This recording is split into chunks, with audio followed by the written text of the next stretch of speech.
pagi, Bapak dan Ibu dan saudara sekalian yang dikasihi Tuhan. Sebagai orang percaya, kita selalu mengharapkan kedatangan Tuhan yang kedua.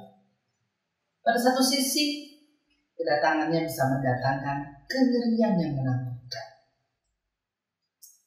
Enyalah dari hadapanku, hai kamu orang-orang terkutuk. Tapi pada sisi yang lain, kedatangannya yang kedua adalah sukacita. Mari, hai kamu yang diberkati oleh Bapakku. Tentunya sebagai orang percaya kita berharap yang baik. Sebab itu, tetaplah berpengharapan dan berjaga-jaga sambil menjunjung tinggi kemuliaan namanya. Mari kita nyanyikan Tuhanku Yesus.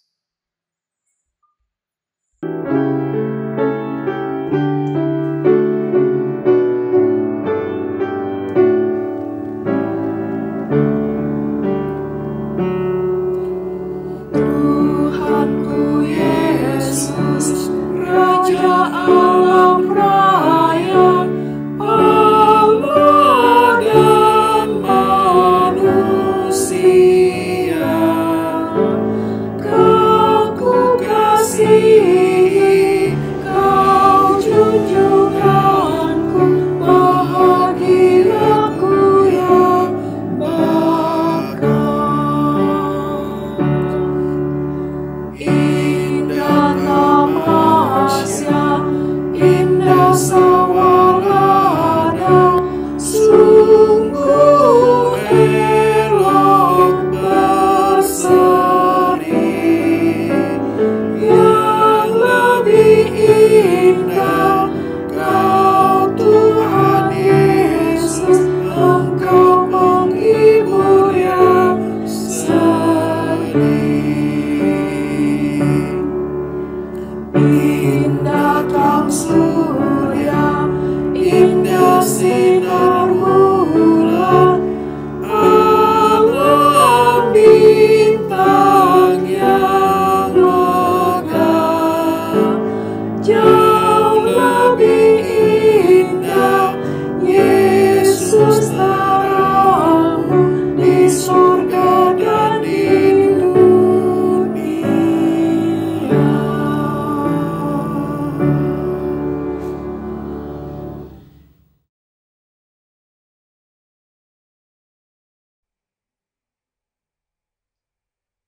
Pertolongan kita adalah dalam nama Tuhan yang menjadikan langit dan bumi, yang kasih setianya kekal selama-lamanya.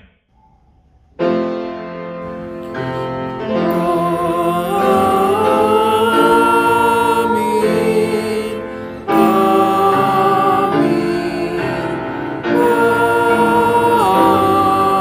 amin. Salam sejahtera bagi saudara yang datang dalam nama Tuhan. Tuhan besertamu.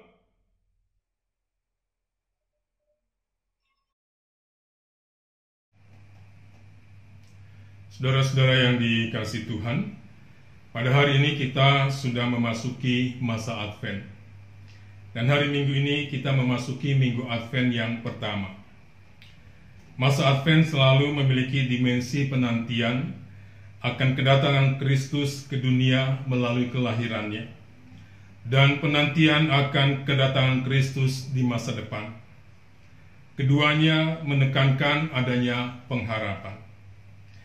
Dan tema kita pada hari Minggu ini adalah ketika pohon ara bertunas, yang mau mengajak kita untuk berjaga-jaga dalam pengharapan dengan melakukan tugas panggilan kita secara bertanggung jawab.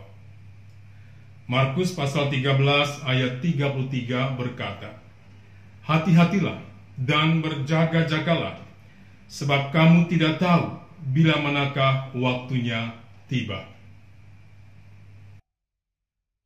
Saudara-saudara yang dikasihi Tuhan, marilah kita bersama-sama merendahkan diri dan mengakui segala kesalahan dan dosa kita di hadapan dan kepada Allah yang Maha Kudus. Mari kita berdoa.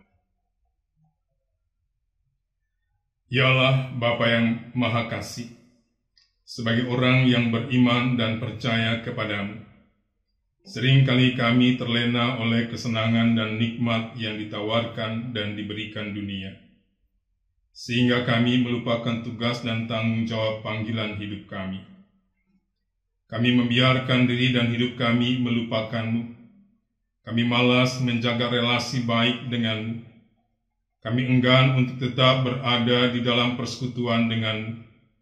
Kami menjadi orang-orang yang tidak lagi berhati-hati dan waspada di dalam menjalani hidup yang Engkau percayakan kepada kami. Kami membiarkan diri dan hidup kami melawan dan memberontak kepadamu. Kami membiarkan diri dan hidup kami terjebak ke dalam berbagai tindakan yang menghancurkan diri dan hidup kami sendiri, serta menyakitkan hati Tuhan. Dan kami kehilangan pengharapan akan tergenapi janji kedatangan-Mu. Ampuni kami, ya Allah. Kasihanilah kami, ya Kristus. Bimbinglah kami, ya Roh Kudus. Di dalam nama Tuhan Yesus, kami mengaku. Amin. Mari saudara-saudara yang dikasihi Tuhan, kita menaikkan pujian Angin Ribut Menyerang.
Kepada setiap orang yang mengakui dan menyesali dosanya di hadapan dan kepada Allah yang Maha Kudus, dengarlah firman Allah di dalam 2 Korintus pasal 5 ayat 15 yang mengatakan, "Dan Kristus telah mati untuk semua orang, supaya mereka yang hidup tidak lagi hidup untuk dirinya sendiri, tetapi untuk Dia yang telah mati dan telah dibangkitkan untuk mereka."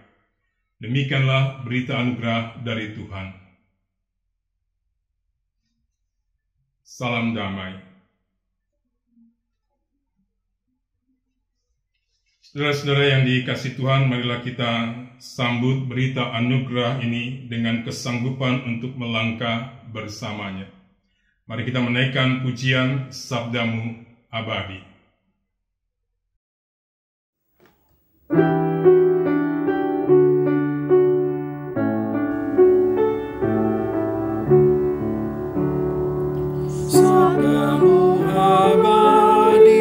Seluruh langkah kami yang mengikutinya, hidup sukacita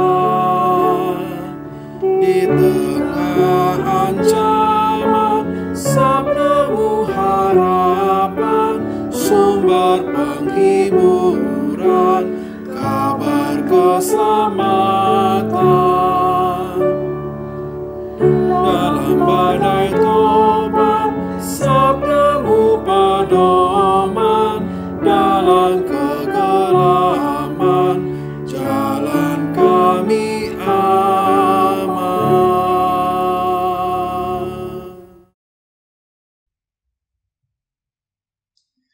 Saudara-saudara yang dikasihi Tuhan, sebelum kita merenungkan firman Allah, mari kita berdoa. Ya Allah, Bapa di dalam surga, kami bersyukur karena Engkau senantiasa memberi kami kesempatan untuk membaca dan mendengarkan serta merenungkan firman-Mu. Kuasailah pikiran dan hati kami dengan kuasa Roh-Mu yang kudus, agar dengan segala keterbatasan akal pikir kami dimampukan untuk mengerti dan memahami serta mewujud nyatakan firman-Mu itu di dalam dan melalui sikap dan perilaku hidup kami sehari-hari, sehingga hidup kami memuliakan nama-Mu dan kami menjadi berkat bagi sesama. Berfirmanlah ya Allah, karena kami siap untuk mendengar, di dalam nama yang penuh kuasa, Yesus Kristus. Amin.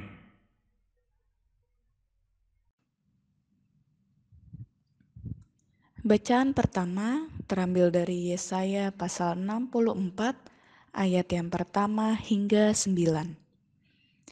Yesaya pasalnya yang ke-64 ayat yang pertama hingga 9.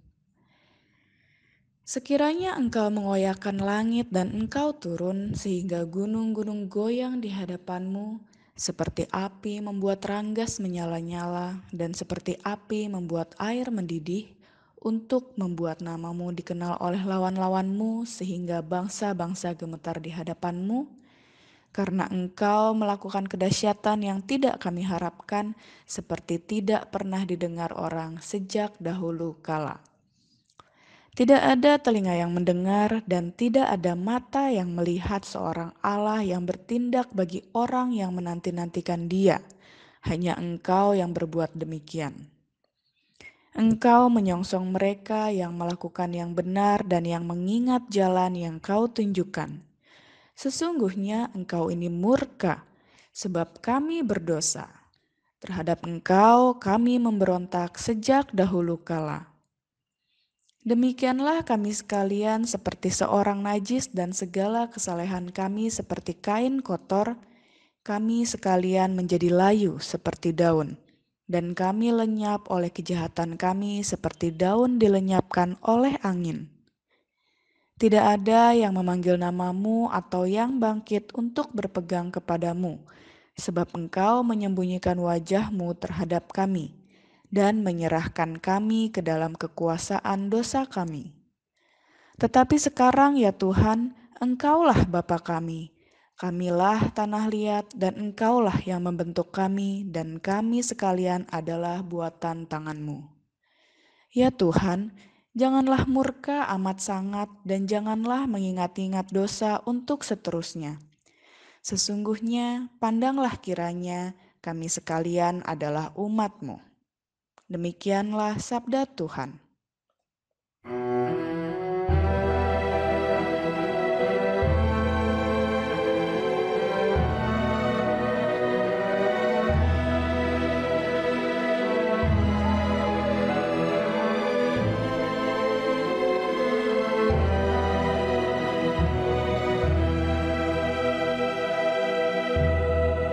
Ya Tuhan alam semesta, buat wajah-Mu bersinar, pulihkan kami ya Tuhan, sehingga kami selamat.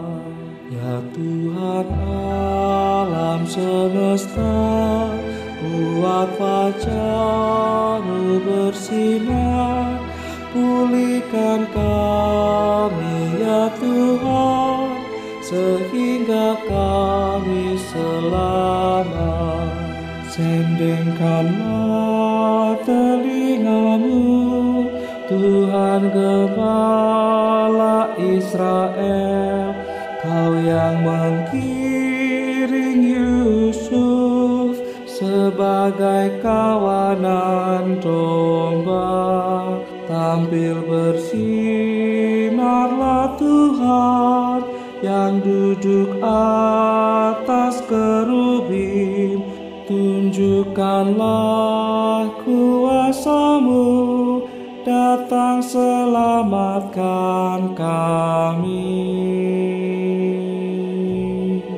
Ya Tuhan alam semesta, buat fajar-Mu bersinar, pulihkan kami ya Tuhan, sehingga kami selamat.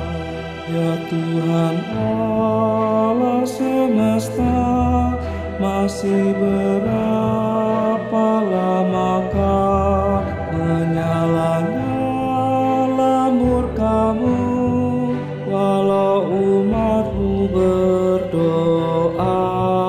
Kau beri mereka makanan, roti cucuran air mata. Kau buat kami menjadi bahan olokan musuh kami. Ya Tuhan alam semesta, buat fajar-Mu bersinar, pulihkan kami ya Tuhan, sehingga kami selamat. Kiranya tangan-Mu Tuhan menjaga anak manusia yang di sebelah kanan-Mu, yang Kau teguhkan bagi-Mu, maka kami pun tak akan menyimpang daripada-Mu. Beri kami hidup ya Tuhan, untuk memuji nama-Mu. Ya Tuhan alam semesta, buat fajar-Mu bersinar, pulihkan kami ya Tuhan, sehingga kami selamat.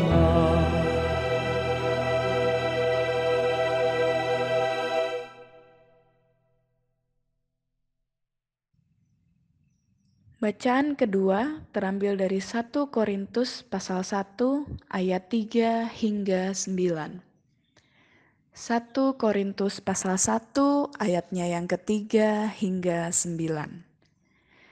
Kasih karunia dan damai sejahtera dari Allah Bapa kita dan dari Tuhan Yesus Kristus menyertai kamu. Aku senantiasa mengucap syukur kepada Allahku karena kamu, atas kasih karunia Allah yang dianugerahkannya kepada kamu dalam Kristus Yesus.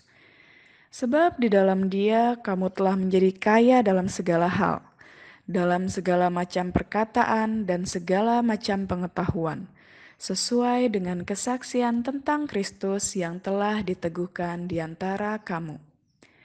Demikianlah kamu tidak kekurangan dalam suatu karunia pun, sementara kamu menantikan penyataan Tuhan kita Yesus Kristus.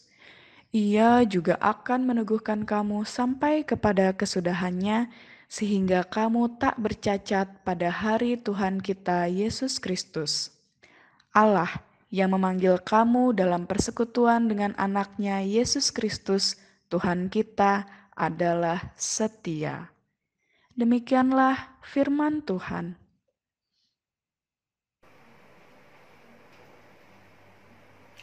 Saudara-saudara, bacaan Injil pada hari Minggu ini terambil dari Injil Markus pasal 13 ayat 24 sampai ayat 37. Dikatakan demikian, tetapi pada masa itu, sesudah siksaan itu, matahari akan menjadi gelap dan bulan tidak bercahaya, dan bintang-bintang akan berjatuhan dari langit, dan kuasa-kuasa langit akan goncang.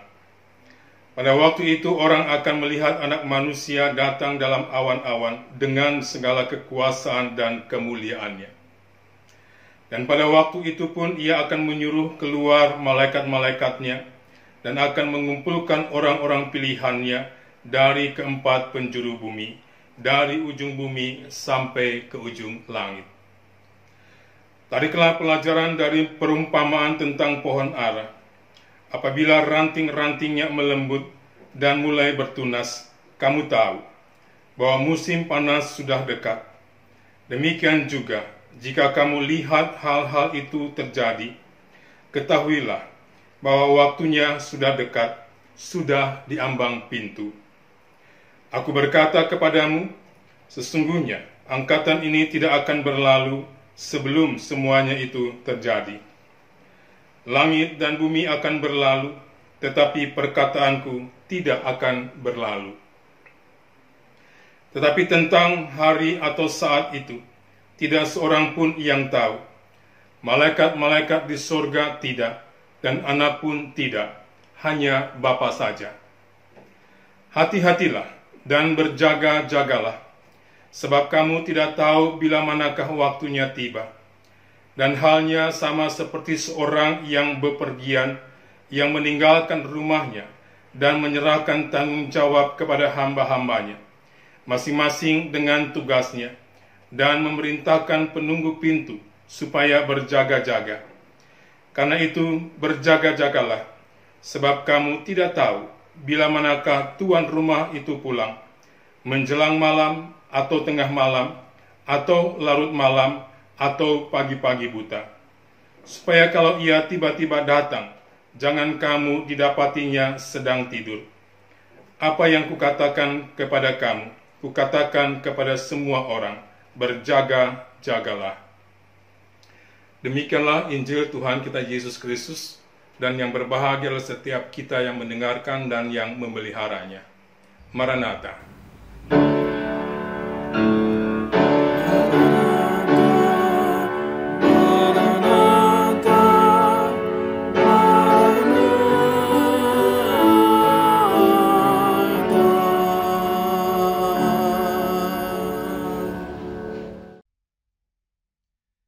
Saudara-saudara yang dikasihi Tuhan, mulai hari Minggu ini kita sudah memasuki masa Advent. Dan hari Minggu ini kita memasuki Minggu Advent yang pertama. Masa Advent selalu memiliki dua dimensi penantian. Yang pertama, penantian akan kedatangan Kristus melalui peristiwa kelahirannya yang kita rayakan pada tanggal 25 Desember. Dan yang kedua, penantian akan kedatangan Kristus kembali di masa depan, yang kita sendiri tidak pernah mengetahui dengan pasti kapan waktunya.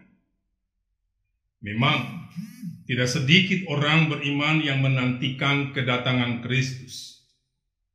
Tetapi ironisnya, tidak sedikit juga yang tidak menginginkan akhir zaman. Padahal menantikan kedatangan Kristus berarti menantikan akhir zaman. Mengapa? Yang pertama, karena pada akhir zaman, sederhananya, ketika Kristus datang, ia datang bukan sebagai bayi mungil yang dibaringkan di dalam sebuah palungan sederhana, melainkan ia datang dengan segala kekuasaan dan kemuliaannya sebagai raja yang akan menghakimi semua bangsa, termasuk umat pilihannya tanpa terkecuali. Yang kedua, karena pada akhir zaman Kristus yang datang sebagai raja yang menghakimi itu, sepertinya datang hanya dengan satu keputusan yang berisi dua pilihan. Pilihan yang ke-1, raja itu akan berkata kepada mereka yang di sebelah kanannya, "Mari hai kamu yang diberkati oleh Bapa-Ku, terimalah kerajaan yang telah disediakan bagimu sejak dunia dijadikan." Atau pilihan yang kedua, ia akan berkata juga kepada mereka yang di sebelah kirinya, "Enyalah dari hadapanku, hai kamu orang-orang terkutuk, Nyala ke dalam api yang kekal yang telah sedia untuk iblis dan malaikat-malaikatnya.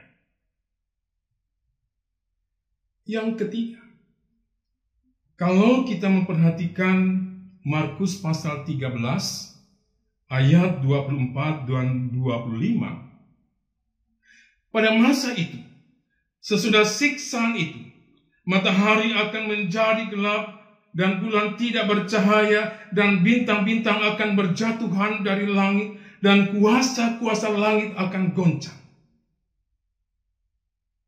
Sepertinya di dalam pengajarannya tentang akhir zaman, apa yang diajarkan oleh Yesus memang bisa saja memunculkan kengerian yang mendatangkan ketakutan pada setiap orang. Tetapi menariknya, di dalam pengajarannya itu, Yesus tidak menyinggung soal penghakiman dan penghukuman. Karena memang Yesus tidak bermaksud untuk menakut-nakuti. Sebaliknya, dengan pengajarannya itu, Yesus mau memberikan sebuah peringatan, tetapi juga memberikan sebuah penghiburan dan kekuatan, bahkan pengharapan. Karena kalau penantian akan kedatangan Kristus kembali hanya diwarnai dengan hal-hal yang mengerikan dan menakutkan, maka fokus iman percaya kita yang mendengar pengajarannya tidak lagi diarahkan kepada Kristus, melainkan akan teralihkan kepada pencarian keselamatan fana. Kita tidak lagi menantikan dan menyambut Kristus yang datang itu karena jiwa yang rindu untuk berjumpa, karena jiwa yang rindu untuk menyatu dengan Kristus dan tinggal bersama Kristus, melainkan karena jiwa yang takut dihukum. Sehingga penantian dan sambutan kita kepada Kristus yang datang itu tidak dilakukan dengan hati yang tulus, yang mendatangkan kesukacitaan dan kegembiraan hidup. Yesus menyampaikan pengajarannya tentang akhir zaman dengan menggunakan perumpamaan pohon ara yang bertunas. Tariklah pelajaran dari perumpamaan tentang pohon ara. Apabila ranting-rantingnya melembut dan mulai bertunas, kamu tahu bahwa musim panas sudah dekat. Tentang perumpamaan pohon ara yang bertunas dalam kaitannya dengan ayat 27. Dan pada waktu itu pun ia akan menyuruh keluar malaikat-malaikatnya dan akan mengumpulkan orang-orang pilihannya dari keempat penjuru bumi, dari ujung bumi sampai ke ujung langit. Ada orang yang menafsirkan sebagai kebangkitan dan dipulihkannya bangsa Israel. Ketika pasukan tentara Inggris keluar dari wilayah Palestina, Israel mendirikan negaranya sendiri. Peristiwa kemerdekaan Israel yang terjadi pada tahun 1948 diibaratkan sebagai pohon ara yang bertunas dan sebagai upaya mengakhiri terpencarnya bangsa Israel sejak tahun 70. Ketika pasukan Kekaisaran Romawi yang dipimpin oleh Jenderal Titus menyerang Yerusalem dan menghancurkan Bait Allah. Bahkan ada juga yang menafsirkan perumpamaan pohon ara yang bertunas ini dalam kaitannya dengan ayat 30 dan 31. Aku berkata kepadamu, sesungguhnya angkatan ini tidak akan berlalu sebelum semuanya itu terjadi. Langit dan bumi akan berlalu, tetapi perkataanku tidak akan berlalu. Sebagai kiamat atau akhir zaman yang terjadi pada tahun 1988. Seorang pendeta yang berinisial EP mencoba menafsirkan angkatan ini tidak akan berlalu sebagai satu angkatan sesuai dengan periode perjalanan bangsa Israel di padang gurun. yaitu 40 tahun. Dan ditambahkan dengan tahun kemerdekaan negara Israel, yaitu tahun 1948. Jadi menurut pendeta EP, kiamat atau akhir zaman akan terjadi pada tahun 40 setelah kemerdekaan negara Israel, yaitu tahun 1988. Saudara-saudara yang dikasihi Tuhan, untuk memudahkan pengajarannya tentang akhir zaman atau tentang kedatangan anak manusia, Yesus menggunakan media yang ada di sekitar orang banyak, yaitu pohon ara. Pohon ara adalah sejenis pohon buah yang sangat umum di seluruh Israel, khususnya di dekat Yerusalem, di mana terletak Betfage atau rumah pohon ara. Dan umumnya orang Israel mengetahui bahwa pohon ara yang bertunas menandakan akan dimulainya pergantian musim. Dari musim dingin ke musim panas. Dan ketika Yesus menyampaikan pengajarannya tentang akhir zaman atau tentang kedatangan anak manusia dengan mengumpamakannya seperti pohon ara yang bertunas, Yesus mau memberitahukan bahwa setelah masa kesusahan akan ada harapan baru bagi orang-orang yang beriman kepadanya untuk melihat dan menjalani kehidupan yang baru. Pohon ara yang bertunas mau menggambarkan akan dimulainya kehidupan baru. Karena memang pohon ara yang bertunas hampir tidak pernah dihubungkan dengan adanya malapetaka, melainkan dengan pengharapan dan sukacita. Bahkan seringkali dihubungkan dengan turunnya berkat. Karena pohon ara yang bertunas dipakai untuk menggambarkan atau menyatakan kedamaian, khususnya pada masa pemerintahan Raja Salomo. Dengan demikian, kedatangan Kristus kembali dengan segala kekuasaan dan kemuliaannya, bukanlah untuk menghancurkan dan mendatangkan kematian, melainkan untuk mendatangkan keselamatan dan memberi kehidupan. Fokus orang-orang yang menantikan kedatangan anak manusia bukanlah kepada para penyesat atau nabi-nabi palsu, bukan kepada peperangan atau bencana gempa bumi atau kelaparan, melainkan pada pengharapan yang memberi kehidupan yang lebih baik, hidup yang dipenuhi dengan damai sejahtera. Pengajaran Yesus tentang kedatangan anak manusia atau akhir zaman bukanlah soal kengerian atau ketakutan, melainkan soal kesetiaan Allah yang mau membebaskan dan memberi kehidupan yang harus direspon dengan keberanian, menjalani hidup setia sambil belajar menunggu dengan sabar dan tekun. Karena waktu kedatangan atau waktu akhir zaman tiba itu tetap menjadi rahasia Bapa. Pengharapan akan hidup yang lebih baik, yang dipenuhi dengan damai sejahtera dan keberanian hidup setia dengan sabar dan tekun, diungkapkan oleh Yesus melalui nasihatnya, hati-hatilah dan berjaga-jagalah. Artinya, hal yang pertama, kita harus selalu siap agar kita tidak terkejut dan tidak dikejutkan oleh kedatangannya yang tidak terduga. Hal yang kedua, setiap orang beriman yang menantikan kedatangan Kristus harus hidup di dalam pengharapan dan dengan pengharapan yang terus-menerus. Pengharapan yang tetap, pengharapan yang tidak berubah, pengharapan yang membuatnya semakin teguh sampai kesudahan dunia. sekalipun diperhadapkan dengan berbagai kesulitan dan kesusahan atau penderitaan. Karena Allah yang kepadanya kita menaruh pengharapan dan percaya adalah Allah yang setia.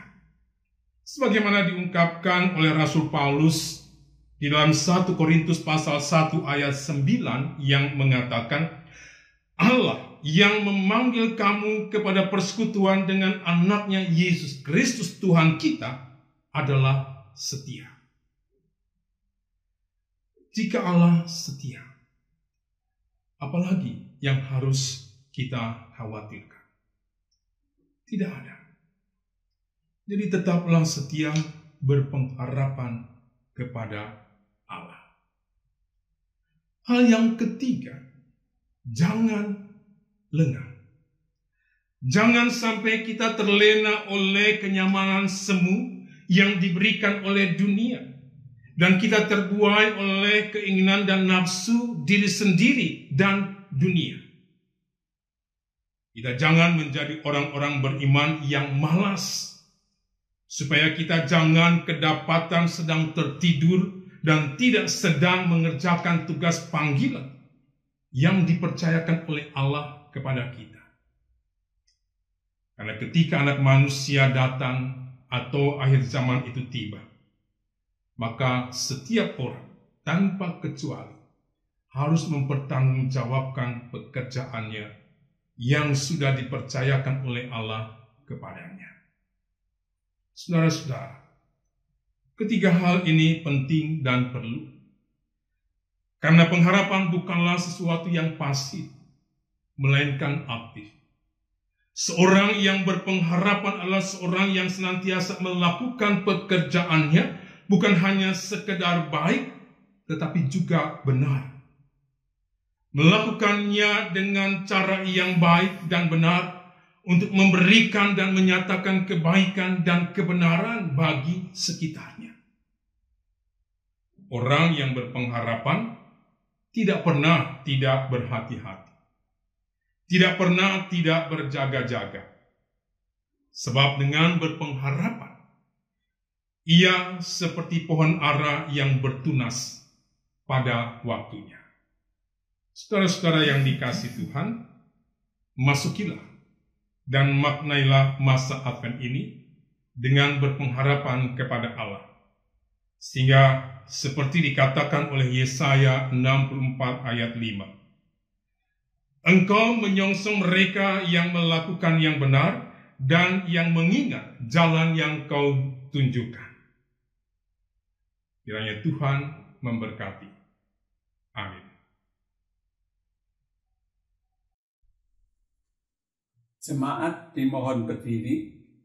Marilah kita bersama dengan umat Allah di masa lalu, masa kini, dan masa depan mengingat pengakuan pada baptisan kita menurut pengakuan iman rasuli demikian.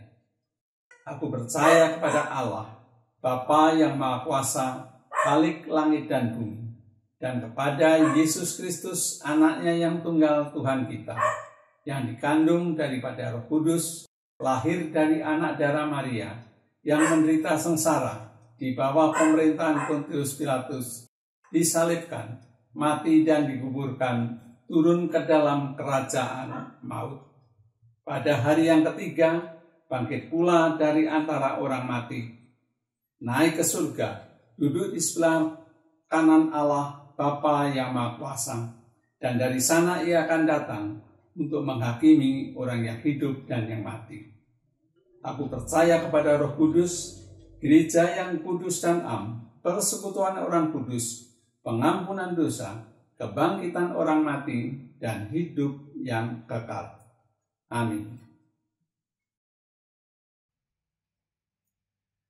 Saudara-saudara yang dikasihi Tuhan, marilah kita menaikkan syafaat kita, dan nanti kita akan mengakhirinya dengan menyanyikan doa Bapa kami bersama. Mari kita berdoa.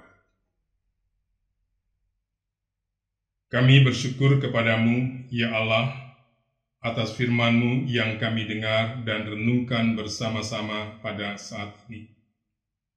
Kiranya firman-Mu menolong kami menjalani hidup beriman dan percaya kami dengan tetap berhati-hati dan berjaga-jaga, karena pengharapan kami hanya padamu saja.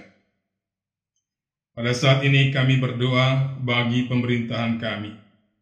Kiranya Engkau memberikan hikmat kepada para pimpinan di negeri ini, baik di pusat maupun daerah-daerah, khususnya Bapak Presiden Joko Widodo bersama staf yang dipercaya mengemban tugas untuk mengatur negeri ini menjadi lebih berkeadilan, agar mendatangkan dan mewujudkan hidup yang dipenuhi dengan damai sejahtera, hidup yang saling bergotong royong untuk membangun kehidupan berbangsa yang lebih baik dan lebih benar, sehingga negeri ini pun dapat tetap memelihara kehidupan yang Tuhan anugerahkan. Kami serahkan para pimpinan kami dan kehidupan berbangsa di negeri ini di dalam rencana-Mu, ya Allah.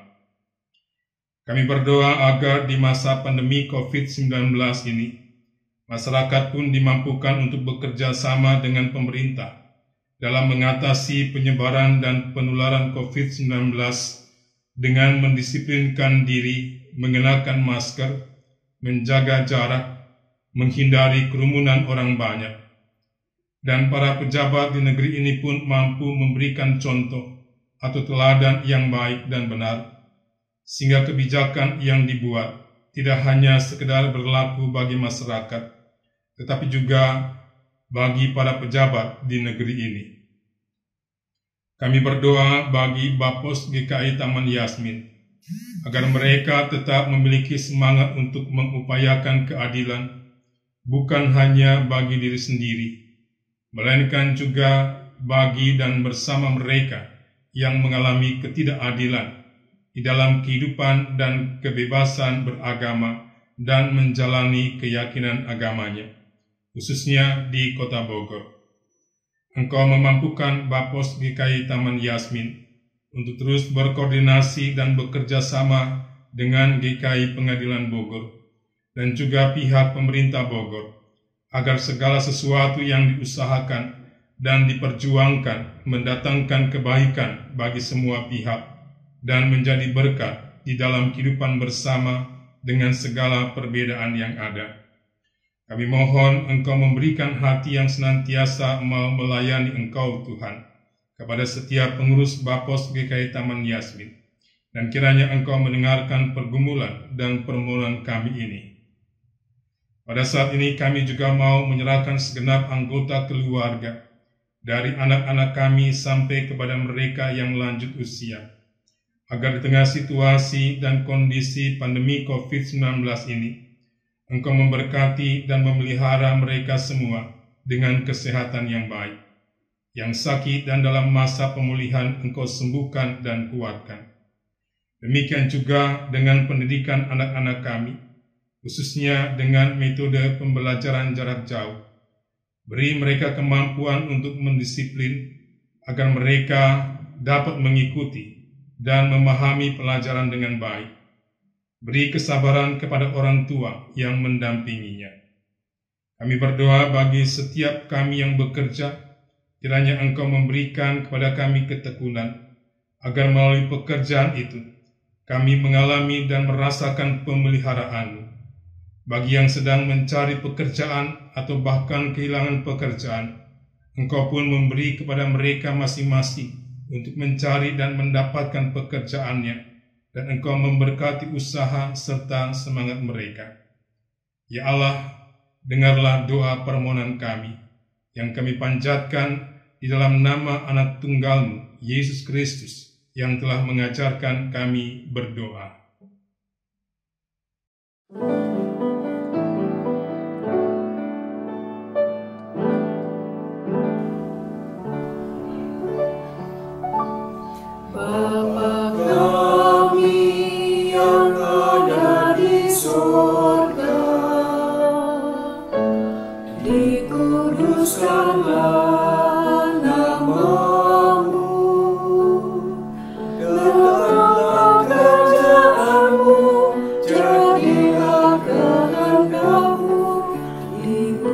Israel.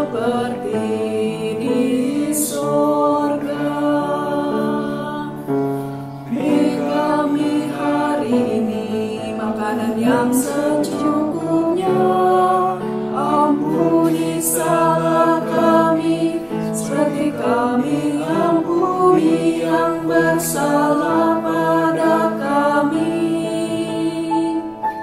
Jangan bawa kami dalam pencobaan, melainkan lepaskan kami dari yang jahat. Sebab Kau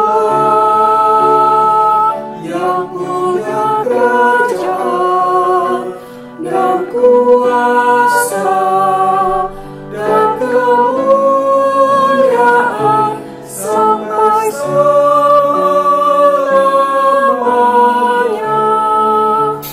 Amin. Amin.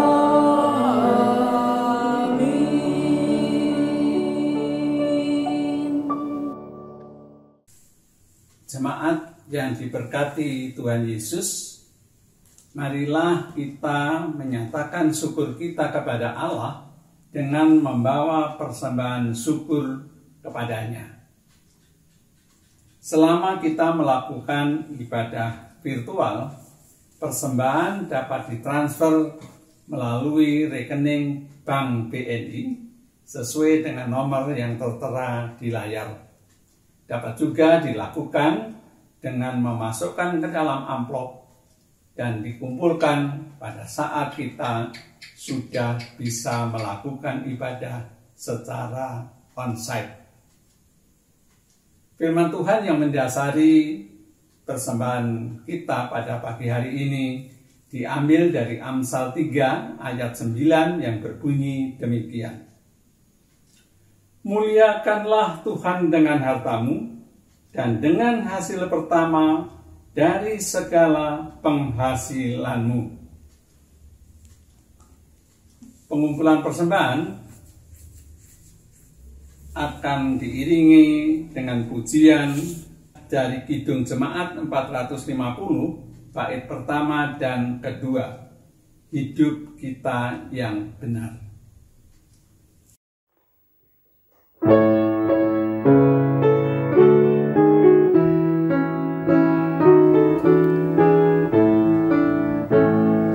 Hidup kita yang benar haruslah mengucap syukur, dalam Kristus bergema, janganlah kekebun, dalam susah pun senang, dalam segala hal aku bermazmur dan ucap syukur, itu kehendaknya.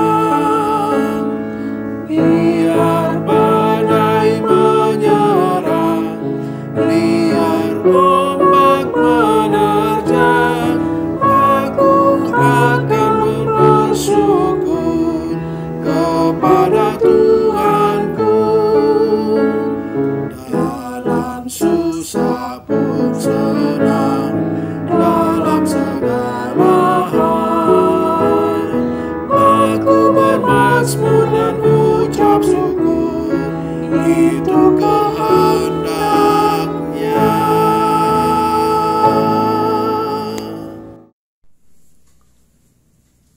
Jemaat diundang berdiri.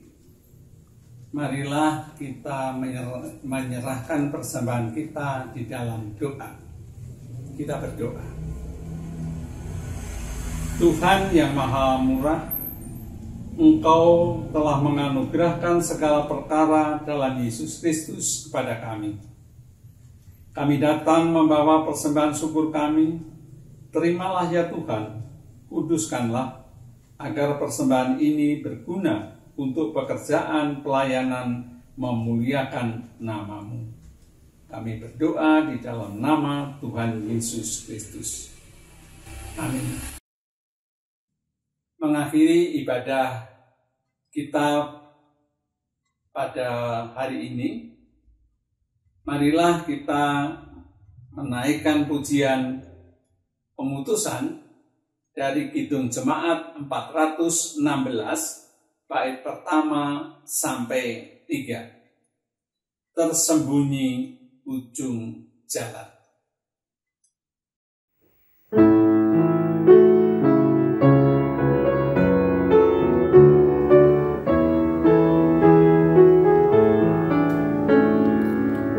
Tersembunyi ujung jalan, hampir atau masih jauh, ku dibimbing tangan Tuhan ke negeri yang tak ku tahu. Bapa ajar aku ikut, apa juga maksudmu, tak bersangsi atau takut, beriman tetap teguh. Meski langkahmu semua tersembunyi bagiku, hatiku menurut jua dan memuji kasih-Mu. Meski kini tak ku nampak nanti kebahagiaan, apabila terang-Mu tampak dengan kemuliaan-Nya. Tuhan, janganlah biarkan ku tentukan nasibku, berilah hanya ku dengarkan keputusan hikmat-Mu. Aku ini pun selalu anak-anak yang berbau, apa jua bimbing aku ke kehidupan kekal.